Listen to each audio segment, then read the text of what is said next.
de beneficio, muy poco, no llegaba ni siquiera al 1.000.000 de euros. Básicamente cuadrar las cuentas de este año.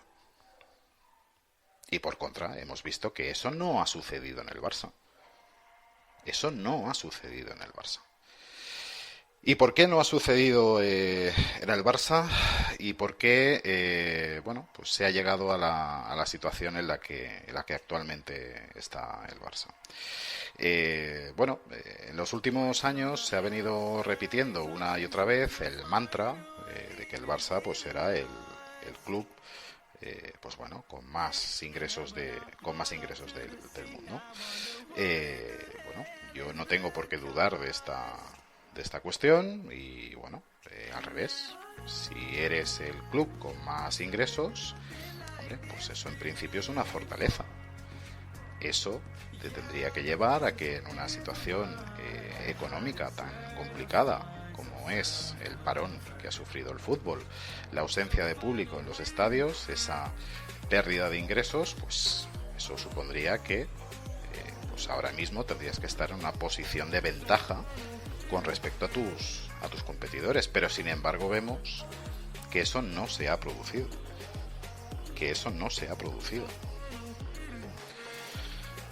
¿Qué es lo que vemos por contra? Pues lo que vemos es que con unas elecciones de por medio en las que hay un nuevo presidente, que siempre es una etapa, siempre que hay un nuevo presidente, siempre acostumbra a ser una etapa pues de grandes fichajes, de grandes nombres, de vender ilusión, de invertir fuerte en el club. Pues lejos de esto, lo que estamos viendo es que la actual directiva del Barça se está viendo obligada a hacer fichajes low cost, a coste cero, la mayoría de ellos, fichajes que seguramente a nivel deportivo no son los ideales, no son los deseados, por mucho que en su momento se hablara de Haaland y de otros nombres, pues no, al final el 9 que se ha fichado es el Kun Agüero.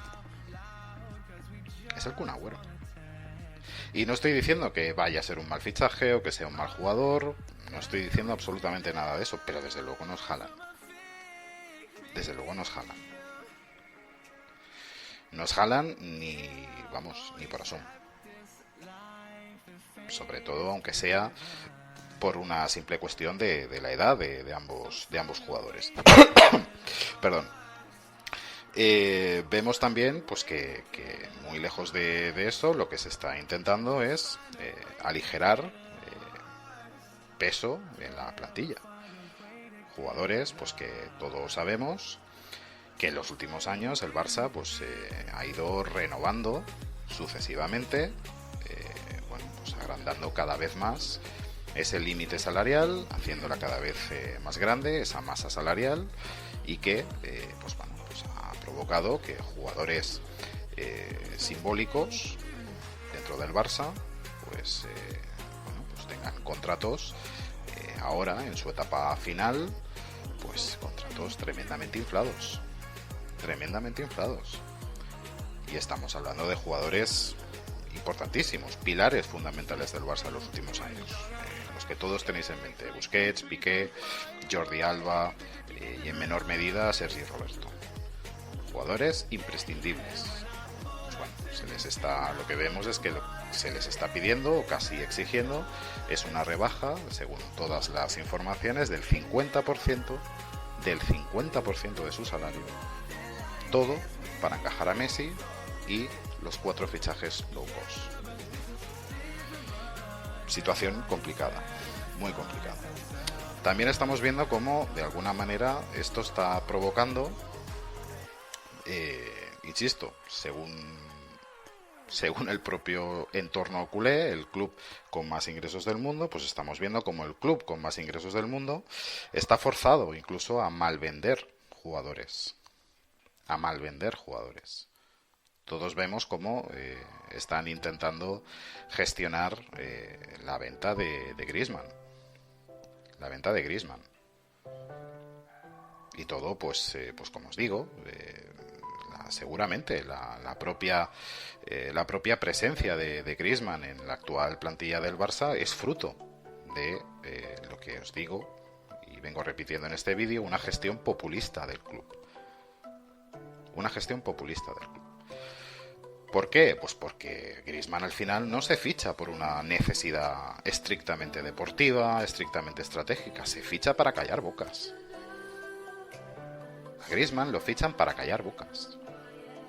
La anterior directiva ficha a Griezmann para callar bocas. ¿Por qué? Pues porque los fichajes de Coutinho y de Dembélé pues no salen bien. Los fichajes de Coutinho y de Dembélé no salen bien y son una mancha a la imagen de esos directivos, y la manera que tienen de que no se hable de ese error, lejos de asumirlo, es, bueno, pues una otra huida hacia adelante, que es el fichaje de Griezmann. Es el fichaje de Griezmann. ¿Y por qué se ficha a Coutinho y a Dembélé? Pues se ficha a Coutinho y a Dembélé porque Neymar sale del Barça. Neymar sale del Barça. Neymar, todos sabemos que es un jugador, pues bueno, nadie duda de su categoría como jugador, pero hombre, no creo que sea el jugador más implicado precisamente en los clubes en los que haya estado. Ni muchísimo menos. Ni muchísimo menos. Pero claro, como se me va Neymar, en lugar de asumir que se me va Neymar e intentar planificar qué hacer con ese dinero a la hora de pensar en el futuro, de pensar, digamos, un poquito más a medio y largo plazo, pues no, en lugar de eso cojo y, a sabiendas de que todo el mundo es conocedor de que acabo de recibir 200 y pico millones de euros por el señor Neymar, me lanzo al mercado sin cabeza y ficho, pues bueno, a los dos primeros que veo que me llaman un poquito la atención y que pueden contentar a mi masa social, sin tener en cuenta, por ejemplo, que iban a ser dos jugadores que se iban a pisar posicionalmente.